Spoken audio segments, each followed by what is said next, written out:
নমস্কার বন্ধুরা, আপনারা দেখছেন পারফেক্ট পলিটিক্স, সাদা বাংলায় রাজনীতির কথা। বন্ধুরা, বাংলায় একটা কথা আছে যে দু নৌকায় পা দিয়ে চলা। এই দুই নৌকায় পা দিয়ে চলা নাকি খুবই কঠিন, কিন্তু আমাদের রাজ্যপাল সিভি আনন্দ বোস তিনি কিন্তু বেশ কিছুদিন ধরে, মানে যখন থেকে তিনি বাংলার রাজ্যপালের দায়িত্বে এসছেন তখন থেকে যেটা দেখা যাচ্ছে যে তিনি কিন্তু বেশ দু নৌকায় পা দিয়েই চলছেন। অনেকে আবার মজা করে রাজ্যপালের এই অবস্থাটাকে বরের ঘরের মাসি আর কনের ঘরের পিসি বলছেন। এখন কথা যেটা হচ্ছে যে দু নৌকায় পা দিয়ে তিনি কতদিন চলতে পারবেন, কিংবা এই ব্যালেন্সের খেলা তিনি কতদিন খেলতে পারবেন সেটা তিনিই বলতে পারবেন, কিংবা সময়ই বোঝা যাবে। কিন্তু একটা জিনিস বেশ পরিষ্কার হয়ে যাচ্ছে যে রাজ্যপাল সিভি আনন্দ বোস কখনো যেন তিনি শাসক দল তৃণমূলের দিকে ঝুঁকে থাকেন, আবার কখনো দেখা যায় যে তিনি বিরোধী দল বিজেপির হয়ে কথা বলেন। ফলে দুই দলই, অর্থাৎ শাসক দল তৃণমূল এবং বিরোধী পক্ষ বিজেপি, দুই দলেরই কিন্তু সমালোচনা শুনতে হয় রাজ্যপাল সিভি আনন্দ বোসকে। কিন্তু সেই সমালোচনার মাঝেও রাজ্যপালকে যেটা দেখা যাচ্ছে যে তিনি কিন্তু লাগাতার দু নৌকায় পা দিয়েই চলছেন।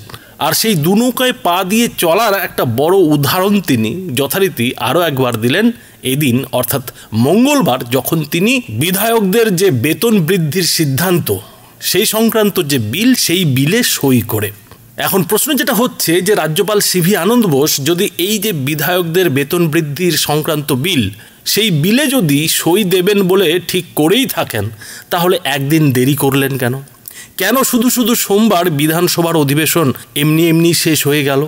সোমবার বিধানসভায় রাজ্যপাল এই বিলে সই করেননি বলে বিরোধী দল বিজেপির নেতারা কিন্তু বিক্ষোভ জানিয়েছিলেন, প্রতিবাদ দেখিয়েছিলেন। তারা রাজ্য সরকারের বিরুদ্ধে প্রশ্ন তুলেছিলেন যে যখন রাজ্যপাল এই যে বিধায়কদের বেতন বৃদ্ধি সংক্রান্ত বিল, সেই বিলে যখন সই করেনি, তাহলে রাজ্য সরকার শুধু শুধু একদিনের বিধানসভা অধিবেশন ডাকলো কেন? কেন শুধু শুধু পুজোর মুখে একদিনের বিধানসভা অধিবেশন ডেকে টাকা নষ্ট করা হলো? কিন্তু বিজেপি বিধায়কদের সেই যে প্রতিবাদ, সেই প্রতিবাদের একদিন পরেই দেখা গেল যে রাজ্যপাল কিন্তু সেই আর্থিক বিলে সইটা করে দিলেন। এখন রাজ্যপালের এই যে আর্থিক বিলে সই করা, সেটা একদিন পরে হলেও এ নিয়ে প্রশ্ন হয়তো উঠতো না, কিন্তু প্রশ্ন উঠছে তার কারণ হচ্ছে যে এই বিলে সই করার ঠিক আগে রাজ্যপাল সিভি আনন্দ বোসের সঙ্গে তৃণমূলের মুখপাত্র কুণাল ঘোষ কিন্তু কাকতালীয়ভাবে দেখা করেছিলেন। তিনি কিন্তু সোমবার সন্ধ্যায় রাজভবনে যান এবং রাজভবনে গিয়ে রাজ্যপাল সিভি আনন্দ বোসের সঙ্গে সৌজন্য সাক্ষাৎ করেন। এবং সেই সৌজন্য সাক্ষাতে তিনি রাজ্যপালের জন্য মিষ্টি, দুর্গা মূর্তি এবং তার যে জাগো বাংলা পত্রিকার শারদীয় সংখ্যা, সেই শারদীয় সংখ্যা এবং সেই সঙ্গে ফুলের তোড়া রাজ্যপালকে উপহার দেন, এবং রাজ্যপালও হাসি মুখে কুণাল ঘোষের কাছ থেকে সেই সব উপহার নেন। এখন রাজ্যপালের সঙ্গে এই যে কুণাল ঘোষের সৌজন্য সাক্ষাৎ, সেই সৌজন্য সাক্ষাৎটা হয়েছে এমন সময়ে, যে সময়ে খোদ এই কলকাতাতেই কয়েক ঘন্টার জন্য হাজির ছিলেন কেন্দ্রীয় স্বরাষ্ট্রমন্ত্রী অমিত শাহ।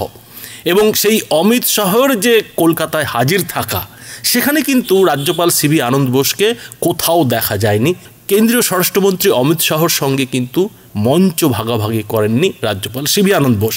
অমিত শাহ যখন কলকাতায়, তখন রাজ্যপাল রাজভবনে কুণাল ঘোষের সঙ্গে সৌজন্য সাক্ষাৎ করছেন। ফলে স্বাভাবিকভাবে অনেকের মনে যেটা প্রশ্ন উঠছে যে রাজ্যপাল কি তাহলে এই কেন্দ্রীয় স্বরাষ্ট্রমন্ত্রী অমিত শাহর যে কলকাতা সফর, সেটা এড়িয়ে গেলেন? আর এড়িয়ে গিয়ে আবার এমন সময়ে কুণাল ঘোষকে তার সাক্ষাতের সময়টা দিলেন যখন কিনা অমিত শাহ কলকাতার বুকেই রয়েছেন।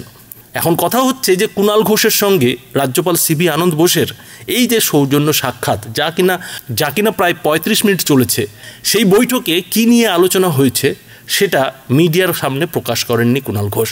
কুণাল ঘোষ যেটা জানিয়েছেন যে আসলে যেহেতু ও নামে রাজ্যপাল সিভি আনন্দ বোস কুণাল ঘোষদের মিষ্টি পাঠান, তারই একটা সৌজন্যমূলক আচরণ হিসেবে এই যে দুর্গাপুজো, সেই দুর্গাপুজোর মিষ্টি এবং উপহার, ফুল, এইসব তিনি রাজ্যপালকে দিয়ে এসেছেন।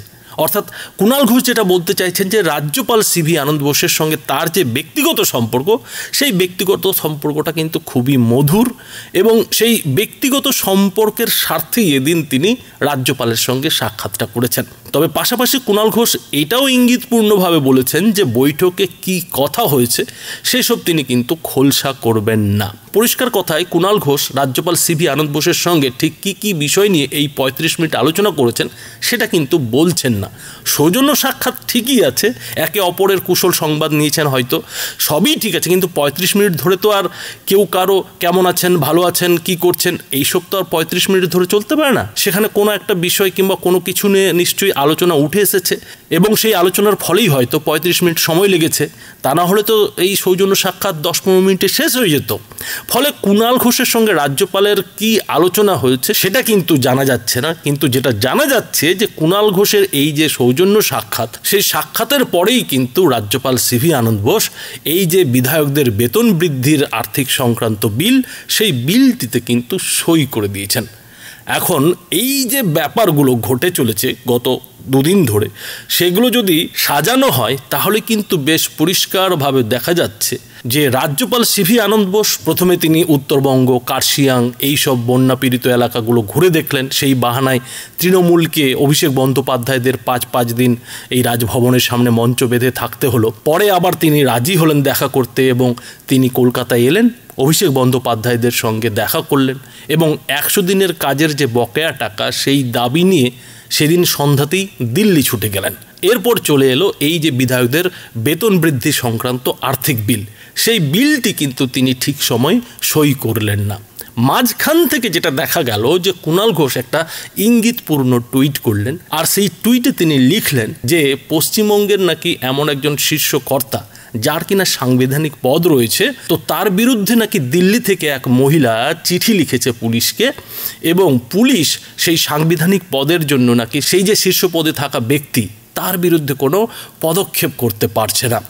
কুণাল ঘোষের এই ইঙ্গিতপূর্ণ টুইট, তারপরে যেটা দেখা গেল যে কুণাল ঘোষ নিজেই আগ বাড়িয়ে রাজ্যপাল সিভি আনন্দ বোসের সঙ্গে সৌজন্য সাক্ষাৎ করলেন এবং তারপরেই যেটা দেখা গেল যে রাজ্যপাল সিভি আনন্দ বোস যে আর্থিক বিলটাকে, যে বিধায়কদের বেতন বৃদ্ধির বিলটাকে সই করছিলেন না কিংবা কোনো কারণে আটকে রেখেছিলেন, সেটাতে কিন্তু তিনি ঠিকঠাক সইটা করে দিলেন। এবং কুণাল ঘোষের সঙ্গে যখন তিনি বৈঠক করলেন, রাজ্যপাল যখন কুণাল ঘোষের সঙ্গে রাজভবনে বসে দেখা করলেন, তখন কিন্তু এই কলকাতাতেই কেন্দ্রীয় স্বরাষ্ট্রমন্ত্রী অমিত শাহ হাজির থাকলেও তার কিন্তু কোনো সাক্ষাৎ রাজ্যপালকে করতে দেখা গেল না। তার মানে ব্যাপারটা কি দাঁড়ালো বন্ধুরা?